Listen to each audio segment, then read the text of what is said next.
Welcome back. Andrew, living on the Sunshine Coast, you're the member of the Glass House, living in Palmwoods, 5 kids 10 and under.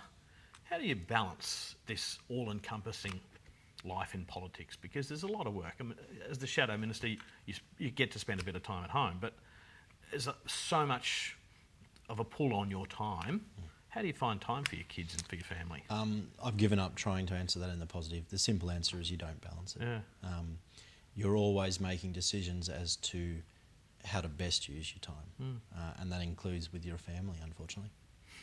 You making compromises all the time? Are there compromises that you can live with? Is that the key? How many politicians do you see end up retiring and saying that they're doing it to spend more time with their family? I think every one of them. Every single one of them. Yeah.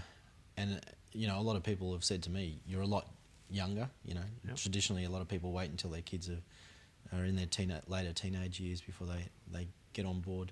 Why are you going at such a young age, and when your kids are such a young age? As I said, I sort of fell into the job in some ways in that I won a pre-selection. I didn't expect to win. In some ways it was meant to be, but you've got to make those compromises. You've got to say, you know, I've been out every night this week. Tonight I actually need to be at home with my family. We've made some decisions that allow us a bit of flexibility. So, you know, if there's during the day I can get a couple of hours off, I can duck home, spend some time with the younger kids or catch up with the older kids and take them to drama or dance or their art lessons or whatever I can. So you've just got to, as I said, make the most of the time you can. How hard is it to do that from a work point of view, to say, actually, I'm not going to be there tonight, I'm going home? When you're a first termer in what's regarded as a... Because it's supportive, but there's an element of sink or swim as well, isn't there? There is, and at the end of the day, you're on a 3-year contract, and you go back to the people and say, you know, I hope I've done a good enough job. Will you give me another 3 years? But judge me on what I've done. And that includes, you know, unfortunately, there are people who expect you to be at everything. Yeah. Fortunately, there are a lot of people, the majority of people, who accept that you have a family and you need to get that time right too. But when you add on that a shadow portfolio, and I'm loving the environment portfolio, the opportunity that Cam's given me in that field, it just gives you yet another piece of the pie that you've got to balance. So how do you find time for yourself? And when you've got that time, what do you do? I mean, you've got interest in a number of different sports. You coach one of your child's soccer team. I mean, how do you do that? Training Tuesday, Thursday night? Training one afternoon and getting to as many games as I can and having some good assistant coaches. Yeah. And I don't know if that's something that I'm going to be able to sustain. But that has been one of the decisions I've made. Tuesday afternoon between 4 and 6 was soccer training time. Yeah. Saturday mornings, unless it was drop dead important that I was somewhere else, we're with the kids at the soccer games. Yeah. And a lot of people have been very appreciative of that. And from a political sense, being involved in one of the biggest community sports in Palmwoods and on the Sunshine Coast is beneficial in a way too. So there are spin-offs in that sense. But I think it keeps you sane. Do I have time for myself? Very rarely. Any time I get off is with the family, and that's the priority at this stage. If I can, I escape for a game of golf.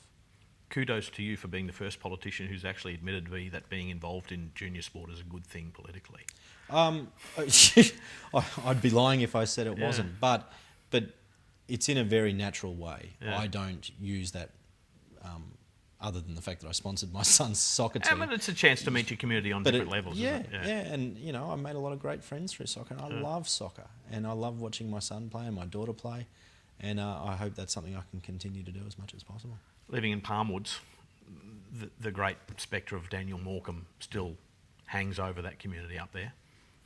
Is there a positive future for people living in Palmwoods, bearing in mind that that's what's happened there in the last 10, 12 years? Look, Palmwoods is a fantastic place, It is, and I think, if anything, the ongoing concern is for Bruce and Denise and the family.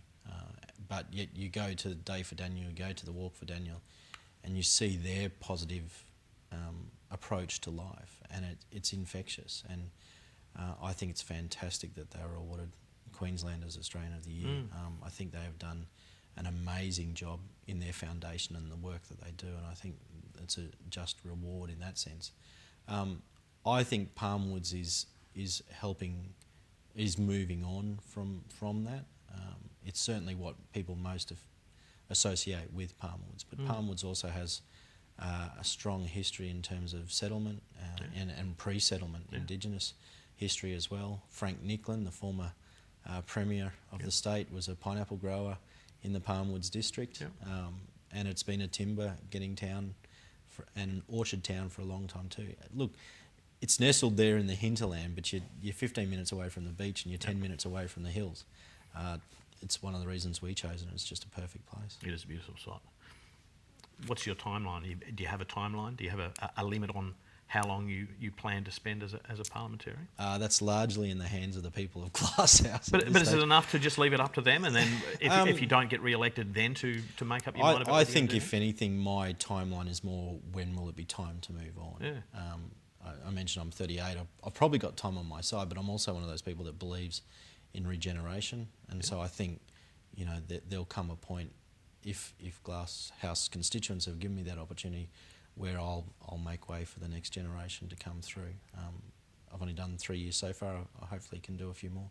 And do you have aspirations for another career if your career as a parliamentarian does come to an end? Yeah, look, I'm going to definitely have to look at that, aren't I? I mean, if it comes to a close at the next election, I'm not even 40, and so I'll be looking at another career. I'm one of those politicians that no longer gets the pension for life. Yeah. And so, I've got to find another career. Even if I give 12 years to this job, I'm still only 50, and so there's certainly an opportunity to explore things after that. What's the ultimate job for Andrew Powell? At the moment, it's doing the job that I'm doing. As I said, I love it. It is so rewarding. There are days when it's incredibly frustrating, but when you get an outcome for the community, my staff can attest to the fact that I actually do a little dance around the office. So. What song's going through your head while you're doing that dance? Some sort of Irish jig, which I don't understand comes from, because there's no Irish blood in me that I know of, but it's one of those things you can just maybe do a little river dance around the office. Andrew Powell, it's been a pleasure. Thank you for your time. Thanks, Shaun. You've been watching Meet the Ministers. Hope you can join us again next week.